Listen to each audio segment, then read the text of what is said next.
Welcome to the celebration of life for Noreen Rust, mother, grandmother, great-grandmother, sister, daughter, and much beloved and much missed. One of the things that I thought we would do this service is relatively informal. That doesn't mean you can interrupt me when you want to.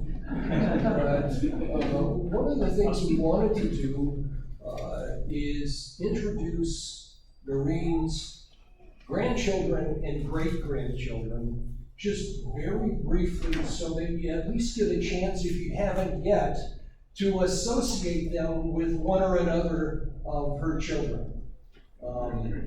So we're going to have, so first of all, Noreen's oldest son is David, who's sitting here, his wife Joy, and their two sons. So you guys have just... Everybody, I'm Aaron. Good to see you. And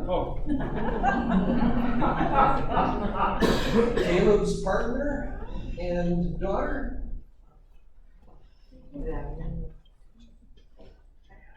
And I'm the middle child, which is why they all respect me so very much. And so we'll have my three children stand. Toby, Addie, and Josh, and their partners, good friends, and children. So that's the rest of that crew. And now Kathy, who many of you have had a closer association with over the last few years because she's been here. So Kathy is Noreen's youngest child, and her partner is just walking in. Oh, okay. Partner Jim? I'm blowing the beer. Oh. And then their children and grandchildren. You guys would all of these. And partners. And Ryan. And partners, yes. Thank you. Okay. So I also wanted to thank Jessica from the funeral home for helping get this organized. Thanks, Jessica. And to Marcia Klingbeil, who is going to be singing for us and with us and leading the music this afternoon. One of the things I wanted to mention, we had initially intended to have the service first, followed by social time, but it ended up getting turned around. So we didn't get a chance to introduce the treats. Everybody has to introduce the treats. The reason they have to be introduced here is what we did was bring Mom's favorites.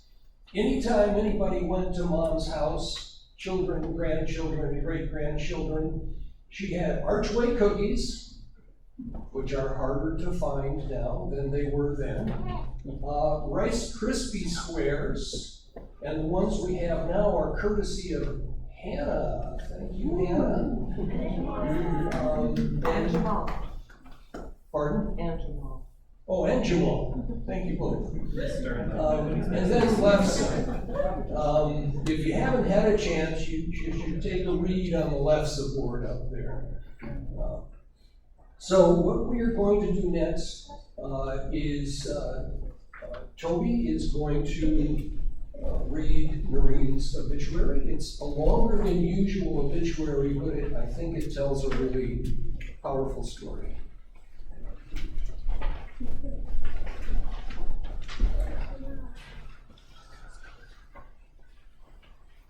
So, Grandma Noreen Rust died peacefully in her sleep during the night of Saturday, January 21st to Sunday, January 22nd, 2023. She died in her room at Briarwood Healthcare Center in Iowa City after a day during which she was surrounded by her children and grandchildren, songs, storytelling, and fond remembrances.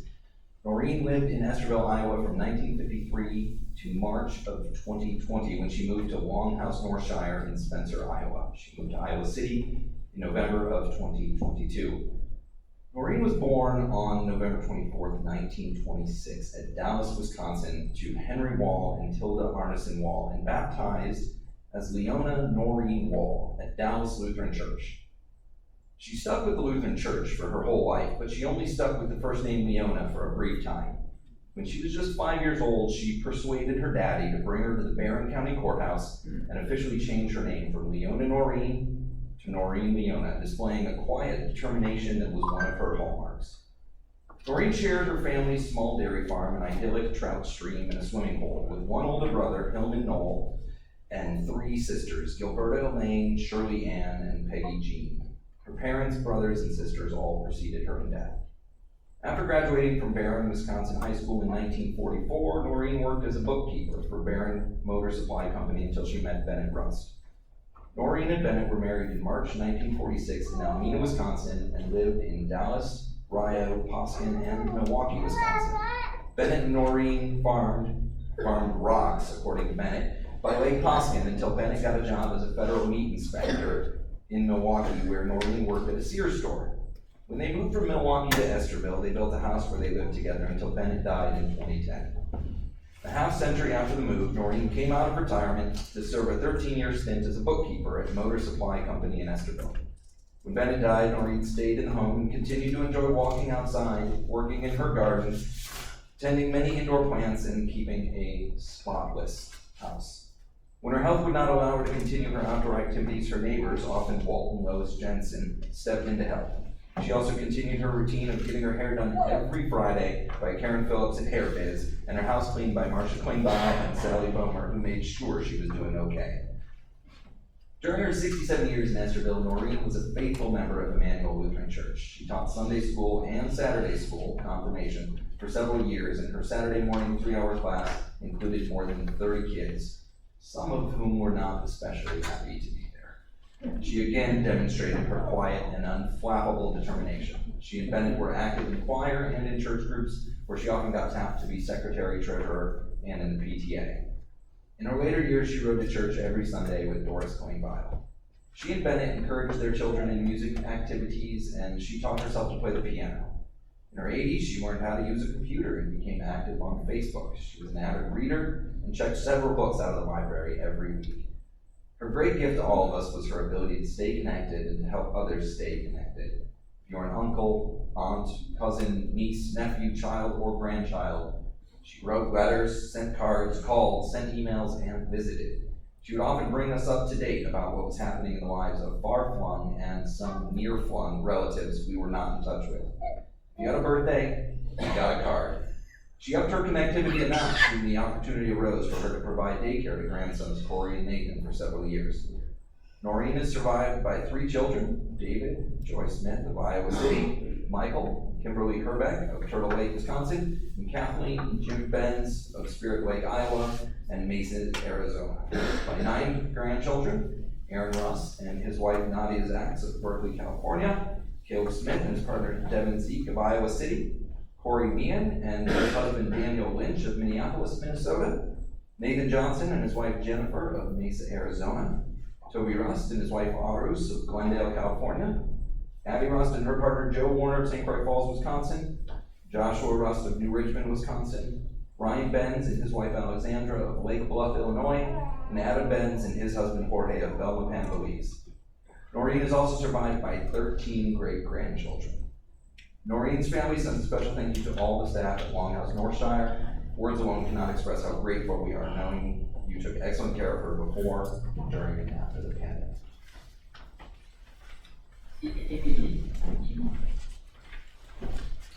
So Mom left few requests for her celebration of life, and the principal among those were that 2 hymns be sung, and those were How Great Thou Art and Lift High the Cross.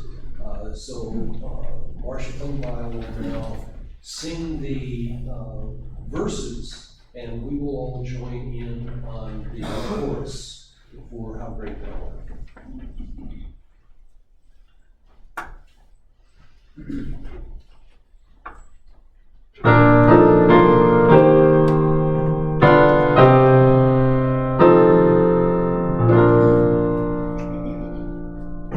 How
as a woman given to violence.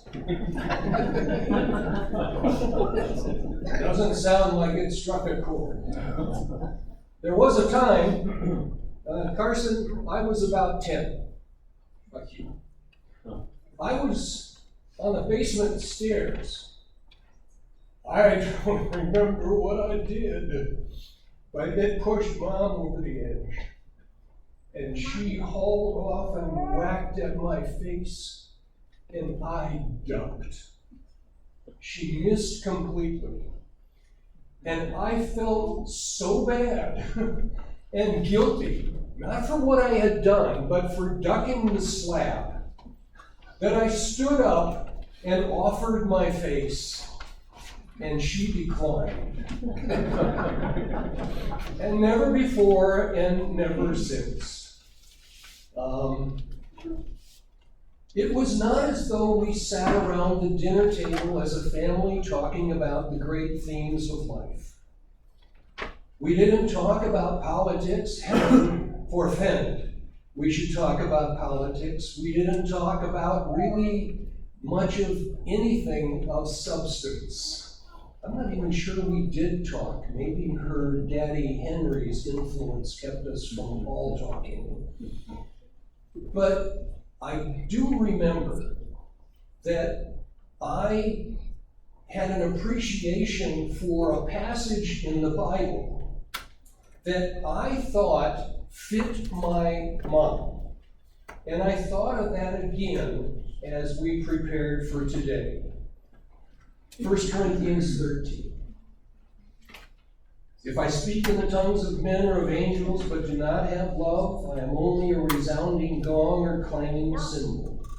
If I have the gift of prophecy and can fathom all mysteries and all knowledge, and if I have a faith that can move mountains, but do not have love, I am nothing. If I give all I possess to the poor and give over my body to hardship that I may boast, but do not have love, I gain nothing. Love is patient, love is kind, it does not envy, does not boast, it is not proud, it does not dishonor others, it is not self-seeking, it is not easily angered, it keeps no record of wrongs. Love does not delight in evil, but rejoices with the truth. It always protects, always trusts, always hopes, always perseveres, love never fails. And now these three remain, faith, hope, and love. But the greatest of these is love. As I said, we never discussed love over mashed potatoes and hamburger gravy, or over farmer's pizza. Remember farmer's pizza, when it was first introduced? Or goulash, which passed at our house as spaghetti. But I remember believing that my mom embodied the elements of love in 1 Corinthians 13. I remember thinking, she's a lot prettier than Dale Evans, and she's a lot nicer. I doubt if she or Bennett ever read books on how to parent, but I believe they managed to teach us how to value other people in life and to make sure that other people, I didn't expect this, make sure that other people were okay. And I believe until she was beset with dementia, that I never once ever heard her speak ill of other people. That was how she demonstrated for us what love meant to her. It wasn't words, it wasn't emotions, it was actions with her life. Lest this create the impression, though, that Noreen was a soft-hearted pushover, we can start by remembering the story that you might call, Toby read it before, how do you solve a problem like Leona? Well, she was just 5 years old, and she persuaded, badgered, and browbeat her daddy Henry, who, as far as I know, I had never seen anybody browbeat. into driving her to the Barron County seat and changing her name from Leona Noreen to Noreen Leona. Simply put, this nice woman had backbone. She had enough backbone that back in the 1950s and 60s, when our church in this town was really big and burgeoning, she taught Sunday school class Sunday after Sunday, year after year, for Sunday school classes that sometimes had 30 kids in them. Try it once. She taught Saturday school confirmation class for 3 hours. So part of me wants to say 4 hours, but I'm sure it was at least 3 hours every Saturday during the school year, confirmation class. And in my grade, that was a group of 30 kids. And there were a bunch of kids that didn't want to be there. I could name names, actually. But Mom did it, and I believe she did it without anybody telling her how to do it. She was faithful in things great and small. I remember how faithfully she kept with me to teach me how to read by reading Lucky Mrs. Ticklefeather's Puffin. And I just checked, if you got a copy in good order, it's worth about $120 of that book. She also, we had this little dog, Chico. Chico didn't like dog food. So for, 14 of the years that we had him, Mom made sure that every day he had hamburger and rice that she made for him. She didn't just go to the store and buy it. She made it for him. She was someone who always remembered everybody's birthday. She remembered everybody's anniversary. You had a birthday, you got a card. You had an anniversary, you got a card. She remembered people's important dates. She also, when after her daddy died and her brother died, she drove, and Bennett with her, to Wisconsin over and over again. And it was back then a 6-hour drive each way. She went there over and over again to try to help her mother maintain her independence. Even after our dad, Bennett, started to lose his battle with dementia and his health was declining, she steadfastly took care of him at home, even after it had become dangerous for her to do it. I think one of the biggest struggles that showed me her backbone, though, was the struggle she had with her sister. She had a sister who had basically turned her back on the whole family. And Mom never, ever gave up. Whenever they came to Wisconsin, she and Dad drove into the driveway. And the husband would come out, Warren would come out, and he'd say, "No, she won't see you." But they kept going back, she kept calling. She never gave up until her sister had passed. I do not remember her ever turning her back on anyone. No matter how much they had gone off the path or turned aside from caring for people in the right ways, she never turned her back. So those are the things that stood out to me about Mom. And now, Kathy and David. Sure. Kathy and then David. Not together.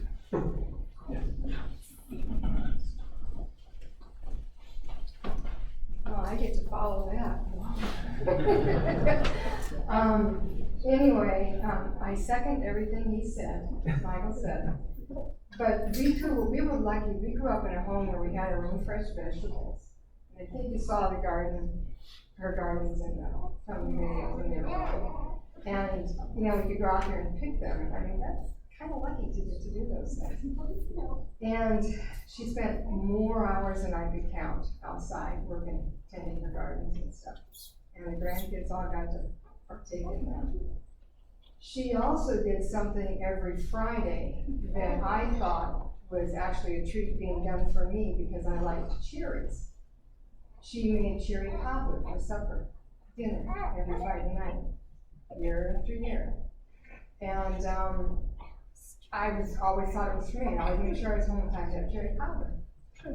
It may have been for me, but it was also because it made grocery money go just so,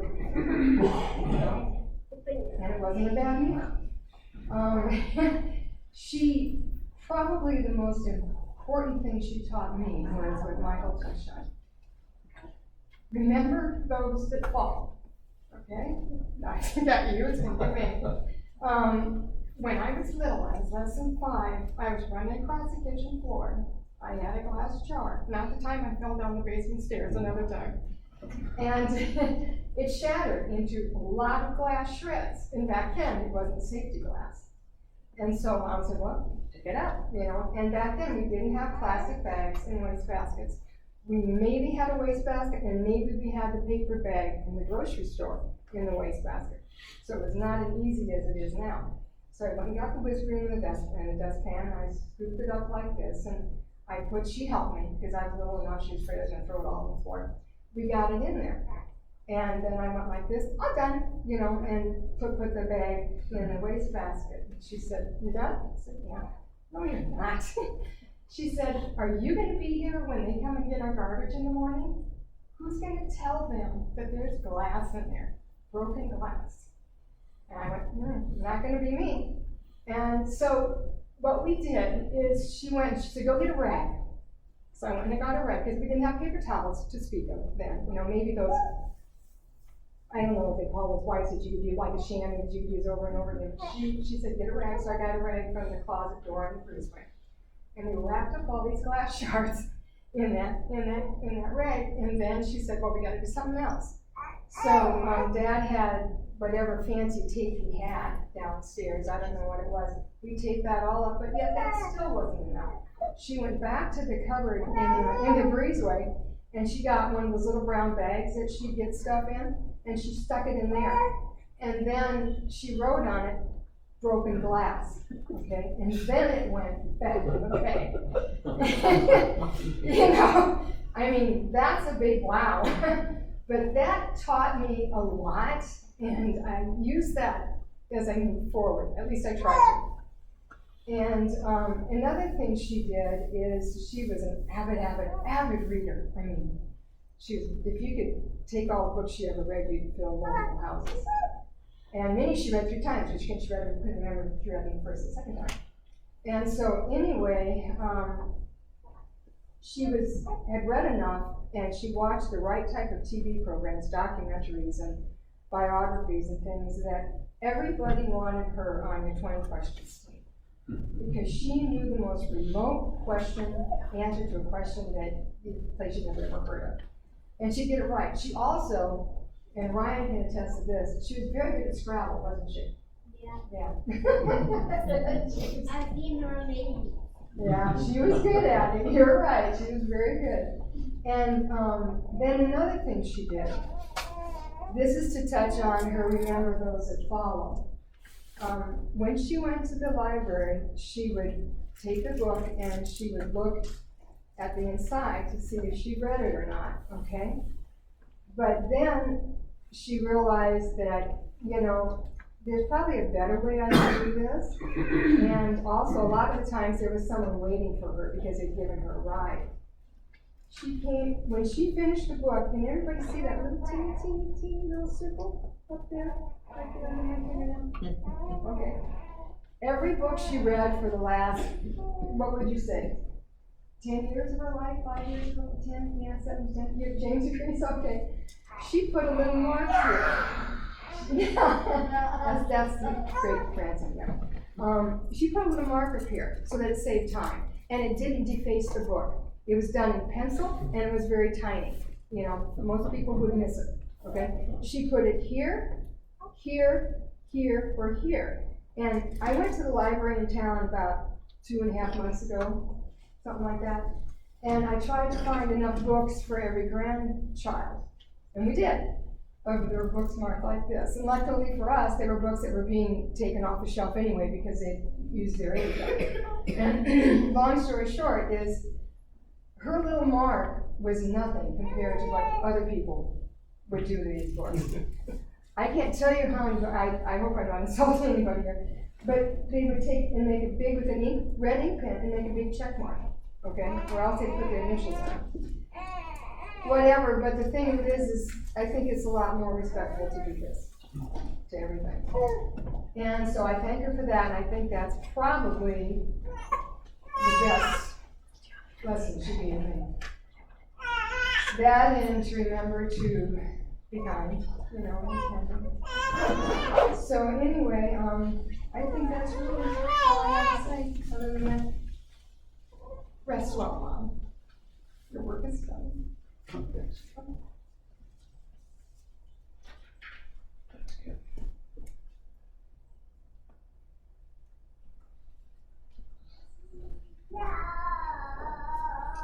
you, Mike. Thank you, Kathy. Oh, I'm going.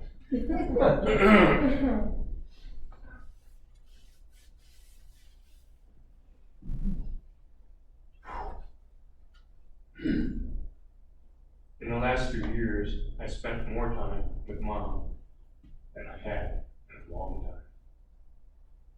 Our times together were good. We got things done around the house she had lived in for 67 years. We went grocery shopping. We went out to eat. We watched TV. I took her to appointments, cooked our evening meals, and heard stories about growing up on a 52-acre dairy farm during the Great Depression in Dallas, Wisconsin. When she moved to Longhouse, we went for wheelchair walks in the neighborhood, had conversations, played dominoes, and war. She liked winning at both, and watched TV. I got to see how she was engaged with her life. We had a good time together. I miss hearing her voice and doing all those things together. Last fall, we planned to move Mom from Longhouse in Spencer, where she received excellent care during the 2+ years of challenging COVID years, to Briarwood Healthcare Center in Iowa City. She fell and broke her hip the week she was going to move. She had hip surgery. She moved to Iowa City. She recovered from surgery. She responded well to physical therapy and was walking with a walker. One day when I visited her at Briarwood, she was in physical therapy and saw me coming in the door. The PT later told me, Mom said, "That's my son." Then, and headed out for the hallway. When she and the PT met me, Mom said hi, then turned to the PT and said, with a smile on her face, "When are we going to stop walking?" We all had a big laugh as we walked on down the hall. In 2014, for the week of Mother's Day, New Yorker magazine published an essay by Ruth Margalit titled "Beyond Mother." I would like to share some of what she wrote. Megan O'Rourke has a wonderful word for the club of those without mothers. Oh boy. She calls us not motherless, but unmothered. It feels right. An ontological word rather than a descriptive one. I had a mother, and now I don't. This is not a characteristic one can fix, like being paperless or odorless. The emphasis should be on absence. There is a word in Hebrew, malkosh, that means last rain. It's a word that means something in places when there is a clear distinction between winter and the long, dry stretch of summer, and can only be applied in retrospect. When it's raining, you have no way of knowing the raindrops are the last ones. Time goes by, and you realize that shower was wrong. Having a mother, being mothered, is similar in a way. It's a term I only fully grasp now with the thirst of hindsight. Who she was, who I was, her, what she equipped me with. Mom,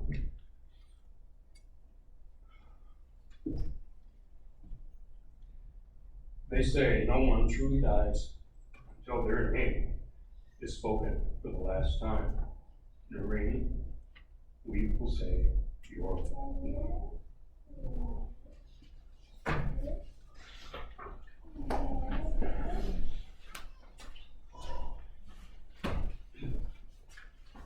Thanks, David and Kathy.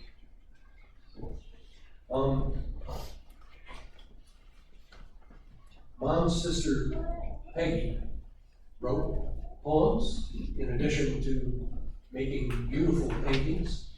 And David's son Aaron is going to read one of the poems that Peggy wrote. And the reason we picked this one is because it's evocative of the life that Mom and her siblings lived on the farm as they were growing up. Thank you. Hi, everybody. I'm just really grateful to have a chance to read this poem to you today. If you're like me, and it's okay if you are, Christmas time is going to be some of your best memories about your grandparents. Christmas Memories by Peggy Wall Malley. So many wonderful memories come to mind as I sit here thinking of Christmas time. But the recollections most precious to me are those going back to my childhood days. I grew up on a small farm in Wisconsin during meager years of the 30s and 40s, which taught me the simplest of pleasures, bring the greatest joy in many ways. Ditches and fields were deep with snow when the 7 of us walked together up the road for Christmas programs at the one-room Gilbertson School. The night air was crisp, the sky so clear, and snow crunched beneath our feet. Extra bright was the moon, and the stars filled the heavens, heralding in the coming Yule. Daddy would gather nuts, fruit, and candy to place in 7 brown paper bags, penciling a name on each one when filled, then setting it beneath the Christmas tree. Mama made lefse, rosettes, and such to grace our special Christmas Eve meal. We kids would put on our homespun play before opening presents to whoops of glee. My childhood memories are many and dear, especially those there on the farm with my family.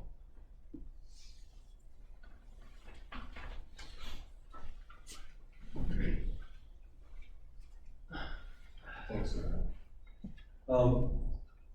2 more reflections by Kathy's boys. Corey Meehan, and Kathy's son with Greg Johnson, Nathan Johnson. And after Corey and Nathan finish with their reflections, I'm just going to sit over there for a moment, and if anyone else is moved to want to get up and share a memory or a thought, we'll allow for a moment of that sort of reflective time and silence for you to come up here and share that. I suppose if you don't like coming up front, you could stand and talk where you are. But we'll allow some time for that before we move to the next one.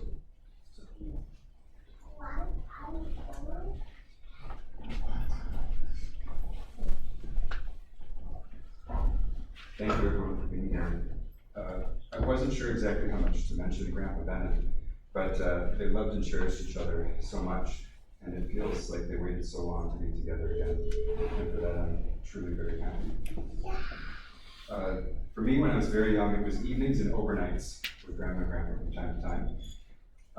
And even up to when I got to high school, they lived just a block away from high school. And it was easy and fun to stop by for a visit, usually unannounced. I would, just walk right up. And I don't usually think of kids at that age as choosing to go hang out with their grandparents after school. And I'm not saying I went every day, but I honestly really enjoyed hanging out. And grandma was always so comfortable to be around. We played games, watched TV. I didn't really join her in gardening because back then I didn't really understand much about what was involved.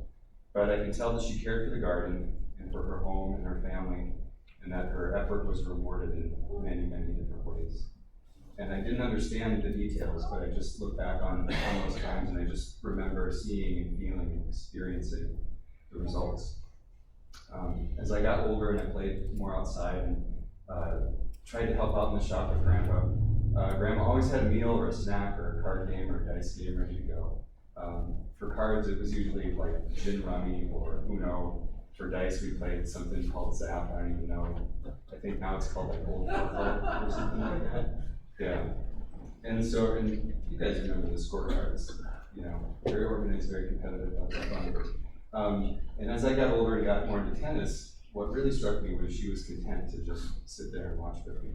And some of you guys know, tennis matches can take a really long time for, a casual fan or if you're not even interested. But I always made sure to balance screen time with Grandpa whenever the Twins and the Brewers were on. But I guess, what I'm trying to say is that it's a kind of a short list for me, feeling so consistently comfortable around someone, just like all the time. Like you guys said, my experience, granted, you guys went through more than I did. You probably, got to practice through some of these good habits with her. But for me, it was never drama, never a bad attitude. I don't remember ever having a bad day. There must have been some somewhere, but I don't remember experiencing them. And I think one of the kind of lessons for me was learning to listen and observe attention, which I think you guys have said something about that too, what you said. And alternatively, I think she was probably also made of some stoic Norwegian steel. That probably played a part in it too. So I'll wrap it up. The one last matter, critical importance, and it's the spaghetti. And I guess it's goulash technically, now that you said it, but to me it was spaghetti. And we served up, mixed up family style in a bowl, we could take from the bowl. And I remember some of you guys were there that night, and I remember making double sure that everybody was done. And I just finished the bowl. It was so delicious. And it wasn't just that night. I would usually finish very delicious spaghetti. And whenever that was the meal for the night. And I didn't start pressing her for the recipe until I started getting more into cooking about maybe 10 or 12 years ago. And she resisted telling me for the longest time.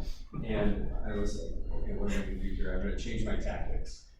And I got this classic Italian recipe, very simple, and I just said, is this what you did? And it truly was the closest I'd ever tasted this. Is this it? And she said, no, it was just tomatoes from the garden. And to me, this is great because, as the saying goes, regardless of what it is, whether it's gardening, hanging out, food, or anything, the secret ingredient is love. Thank you, Grandma, and thank you all.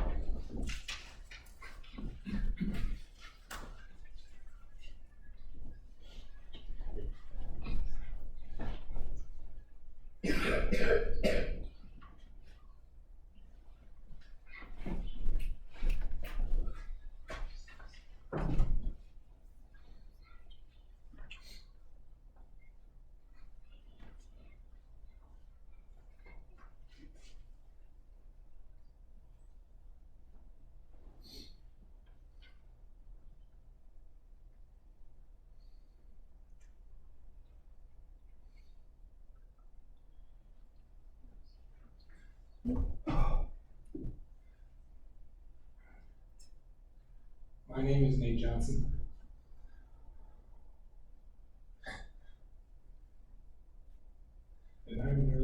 grandson.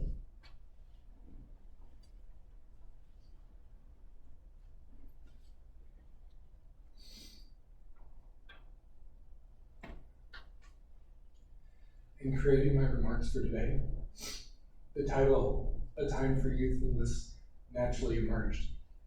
And the rationale behind those words will become increasingly apparent the more that I speak. Children need grandparents. Parents need grandparents.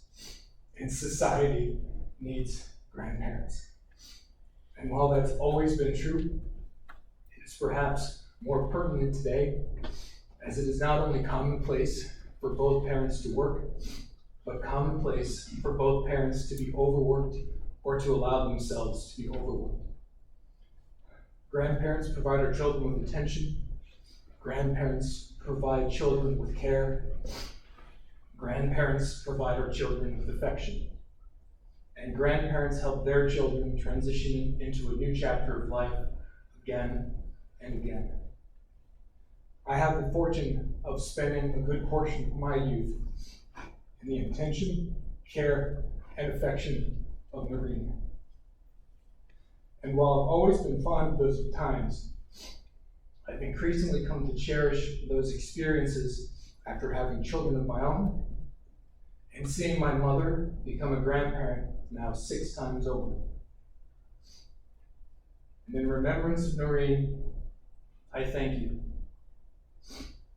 I thank all the grandparents that have shared your lives with us. It is important to realize there is a big difference between parenting and connecting, though the two are not mutually exclusive. The first is more unidirectional in nature, whereas the second bidirectional. And the latter enables sharing, learning, and growth of both individuals despite being in vastly different chapters of life. Connection enables both parties to grow individually and also grow in their relationship together in a way that strengthens, evolves, and expands over time. I can personally attest to that significance, having memories of Noreen from when I was 4 and she's 60, through when I was 39 and she's 95. So how then do grandparents and grandchildren connect when the younger is of ages 5, 6, and 7, and the latter of ages 50, 60, or 70?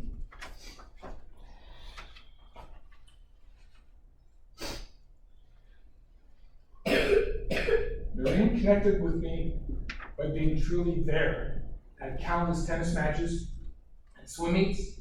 She connected when stocking extra molasses cookies from our regular visits. She connected when letting me leave a single Kix cereal pebble on the rim of my bowl and saying ding and seeing it splash down to signify that I was done with breakfast. And she connected by trusting us to be brave enough to go down into that basement in full view of that damned spooky clown portrait.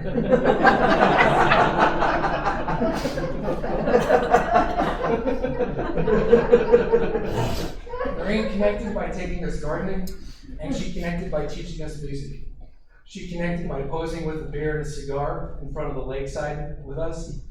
She connected by literally outlasting several 20-somethings over a 7-hour Christmas dinner at the age of 84. She connected by always being there. And when I was young, she even connected by carefully overlooking the potential long-term health implications of when I ate whole packages of raw hot dogs.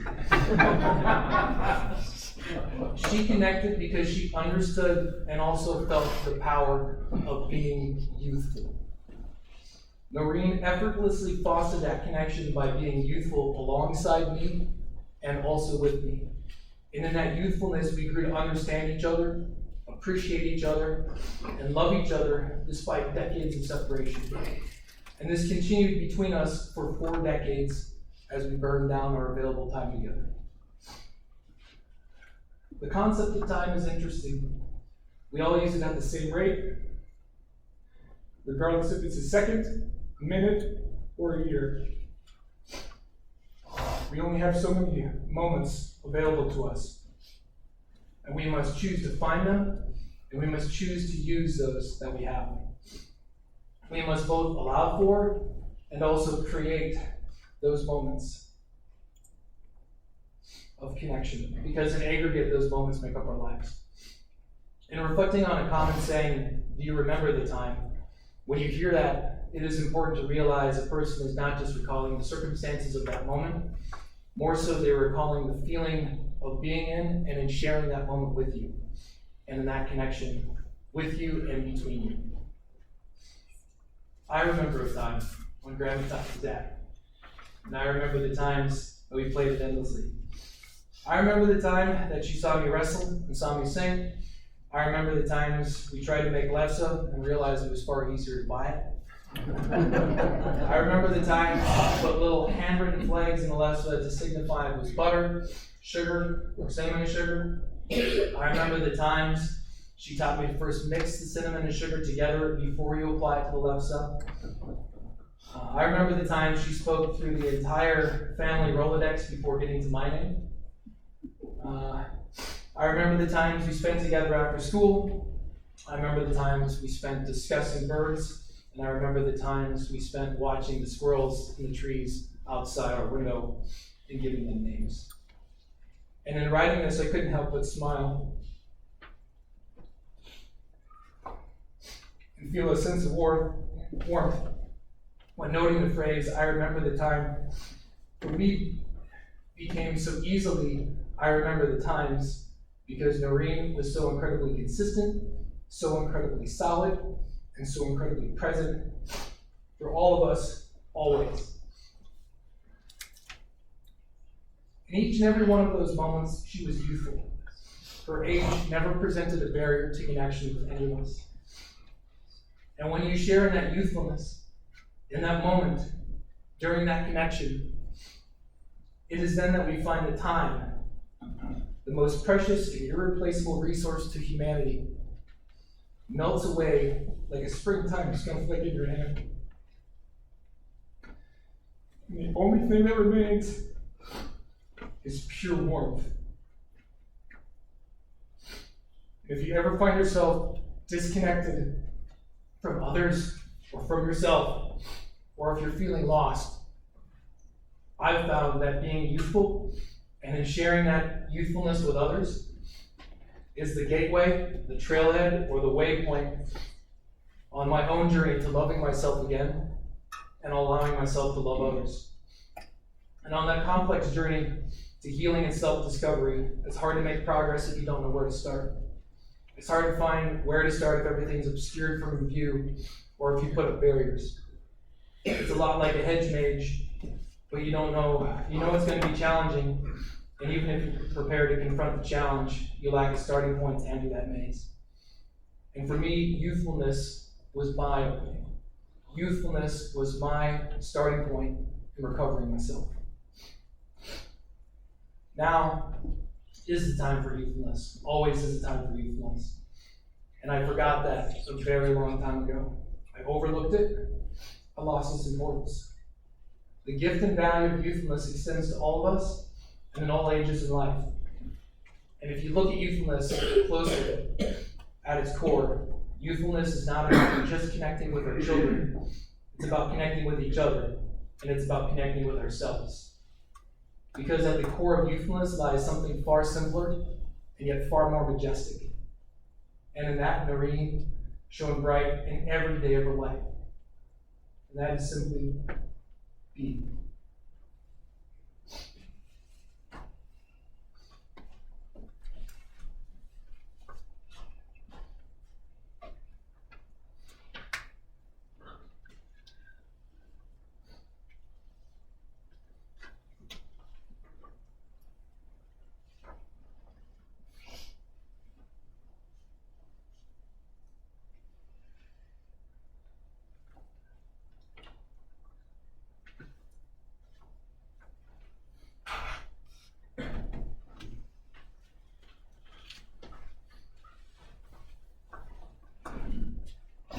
So we will now sing the last hymn, Lift High the Cross. The instructions are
We give thanks for the blessing of the life and presence of Noreen. Leona or not, Russ. With the passing of Noreen, her immediate family has now all passed. And so, bearing in mind the admonition that David read, I'll name them in the order that they pass, and we can hear their names. Hillman, Henry, Tilda, Shirley,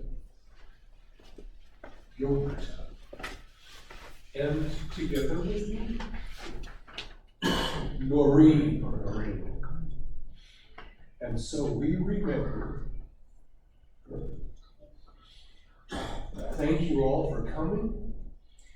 From here, we will go to the East Side Cemetery. And I understand from Jessica, the way it works is that the police will escort us, so cars should be headed this way on, is that 7th Street? And north, or no, east on 4th Avenue out in front. So if you could just bring your cars towards that intersection, and then we'll proceed to the cemetery. We're going to East Side Memorial, so out by KILR. Okay, So, thank you. yep.